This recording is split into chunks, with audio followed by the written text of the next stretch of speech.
こんにちは。新井アカデミー・オブ・ジャパニーズ・スタディーズの新井です。禅仏教に興味がありますか？大きく分けて3つあります。臨済宗、曹洞宗、大爆宗です。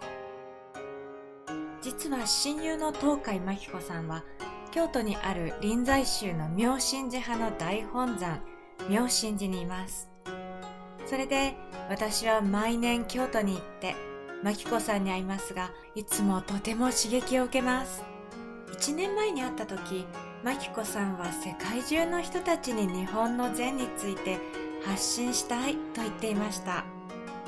もう25年間妙心寺に住んでいるので、いろいろ知っているんですね。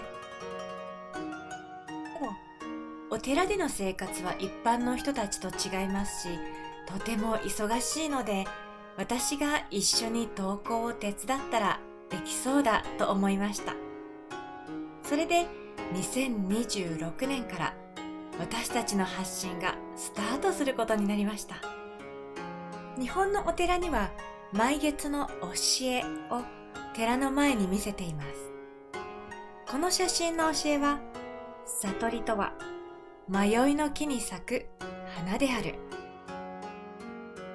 人生ではいろいろ迷うことがありますね。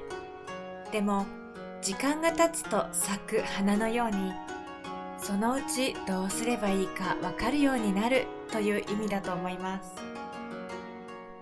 悟りと迷いは正反対のように感じる人も多いと思いますが、これは一つのことなんですね。それに気づけると、今ネガティブに感じていることもポジティブに感じられるようになると思います。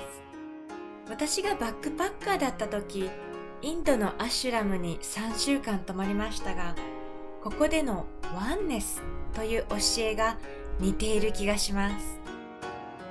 皆さんはこの教えについてどう感じましたか？